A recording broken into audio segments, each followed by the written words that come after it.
حضور کی یہ حدیث کوئی نہیں سنائے گا آپ کو. تمام نبیوں پر جو تکلیفیں آئی ہیں میں نے تنہا وہ ساری جھیلی ہیں. یہ حدیث نبوی ہے.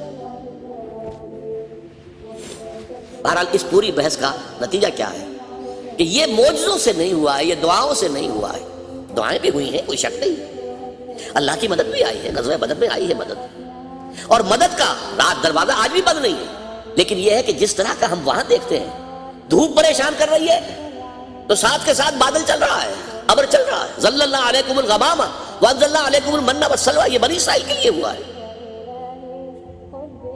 6 لاکھ کا قافلہ، 6 لاکھ تھے بنی اسرائیل جو مصر سے نکلے تھے. 600,000. اور یہ قافلہ جب چلتا تھا کتنا بڑا ایریا ہوتا ہوگا، اور اس کے اوپر وہ صاحبان کی طرح جو ہے مسلسل وہ ابر ساتھ کے ساتھ جا رہا ہے. یہاں تو نہیں ہوا.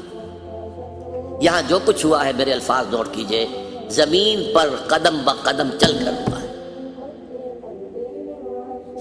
عام انسانی سطح پر ہوا ہے، محنت سے ہوا ہے، مشقت سے ہوا ہے، تکلیفیں جھیل کر ہوا ہے. اس کے تھی لَوَدِدتُّ أَنْ أُقْتَلَ فِي سَبِيلِ اللَّهِ ثُمَّ أُحْيَا ثُمَّ أُقْتَلَ ثُمَّ أُحْيَا ثُمَّ أُقْتَلَ.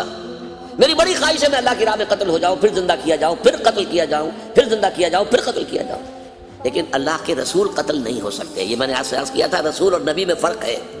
ایک فرق یہ نوٹ کر لیجئے، نبی قتل ہو سکتا ہے. یحییٰ علیہ السلام صرف نبی تھے، قتل ہو گئے. عیسیٰ علیہ السلام صرف نبی نہیں تھے، رسول تھے. رسولاً الی بنی اسرائیل. وہ قتل نہیں ہو سکتے تھے، وہ سولی نہیں چڑھائے جا سکتے تھے، انہیں زندہ آسمان پر اٹھایا گیا اور وہ دوبارہ